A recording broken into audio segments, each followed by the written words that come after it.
Hello everyone, this is Rick and thanks for joining. This is the 16th Excel tutorial, and today I'm going to walk you through creating a Gantt chart in Excel. So what I've done here is I've created a short task list of a project, and we'll just assume this is from opening a restaurant. So we start with a market survey, go through the build out and staffing, and then open the restaurant. So each task has a start date, and then each task also has a duration of days that we would expect that to take. So what we do in order to create a chart, we go under Insert in Excel, and then you have a whole list of chart options here. We're going to go ahead and choose Bar Chart, and in this case, if we're going to make a Gantt chart, it needs to be a stacked bar. So we're going to go ahead and choose Stacked Bar under 2D, and you'll notice the first thing is that it just creates an empty chart. So the reason why I did that is we haven't selected any data. So I'm going to right click highlight the chart, I'm going to right click it and choose the select data option. And what we need to do is add series of data here. So the first thing we're going to do is add the series dates, the start dates. So we click for the name here, we click the title, and then the series values, we delete what's there right now, and we highlight this range of cells from B2 to B7, hit enter, or click OK. Then the next thing we need to do is we need to associate durations of those tasks. So we're going to click add, we're going to click duration, and we're going to do the same thing here, but now we're going to choose the length of the duration. We're going to say OK. And you'll notice that what we have here so far is we have a chart that just has numbers on the side here, and it has a legend. So one of the first things we're going to do is we're going to get rid of this legend over here because we no longer need it. So we highlight it, click it, and then just hit the delete button. And then we're going to go back in here into the chart and choose select data again. This time what we're going to do is we are going to go ahead and add axis labels on the horizontal axis here. Okay, so we're going to replace the numbers here with actual real tasks. So we're going to say edit, and we are going to highlight from A2 through A7 and specifically those tasks and say OK. And I'm going to click OK, and you notice what happened here. I have all the tasks here. The other thing that's going on here is you notice the bar charts don't have any spacing in them at all.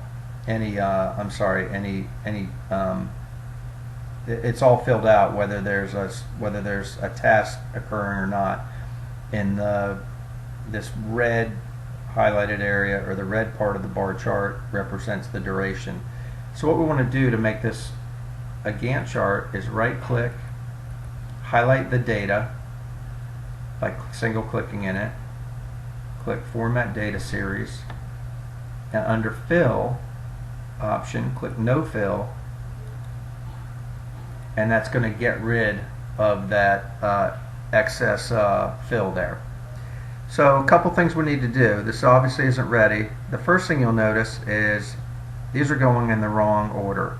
So we're going to highlight this information over here by single clicking. You'll get a box around this axis. You will right click and choose the Format Axis option. And the first thing we're going to do is we're going to click the categories in reverse order. And then we're also going to choose text axis. We could have left automatically selected, but that's fine. We can click OK or close. And you notice now it starts off with the market survey and stops and open. Now we're starting to fill out a much better chart here. So now here's the dates up here. So we highlight this axis, and then we right click it and say Format Axis. And the first thing we're going to do is we're going to click over here under Number, and to make it less crowded and a little bit more legible, we're going to click just the month and the day. So we're going to choose that format, and then we're going to say Close. So now we have a much better chart from a visual perspective. It's not so crammed and overlapped.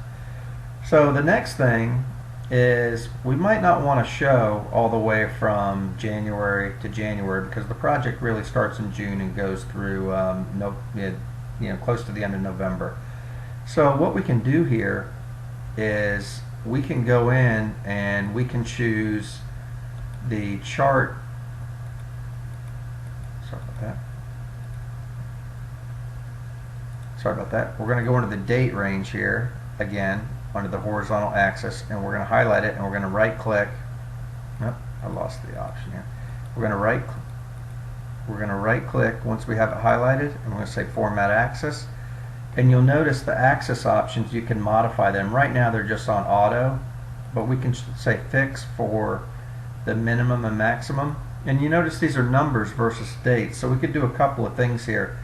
We could just guess, right? And we know this is going to go to say 40. This is going to go to, we'll say 40,300, and maybe this is going to go to 40,500. And you can just experiment with it like that and clean it up. But you know it starts in May now and goes to November. So what we could do to make this more accurate is we could go and look at the dates in a number format, because if you notice here, again, these are numbers, not dates. So how we do that is we can go back to our dates here, highlight all those cells, right click, format those cells, and right now it's formatted as a date, but we can go under number and just make it a number, and you notice we have 40,330 through 40,501. So we don't want to leave it like that, but what we'll do, we'll leave it there for a second. We'll go back and highlight this axis again. We will right click, format axis, and now we can go from 40,330 to 40,501 and click OK. And now you notice it goes from 6/1 through the end of October into November here. So you can extend it, tweak it a little bit, make it fit your needs of your Gantt chart. And then we do want to go back here, obviously, and change this back to a date. And we'll go ahead and put down that format. And then now you could take your chart, right click the whole thing, click copy, and then if you were putting out, wanted to put your chart in a Word document, you can just paste it in there, okay, or any other document for that matter. Okay, I think that's all I wanted to show you today. Thanks for joining, and please let me know what else you want to see, and I'll be putting out more tutorials. Thanks for joining. Bye.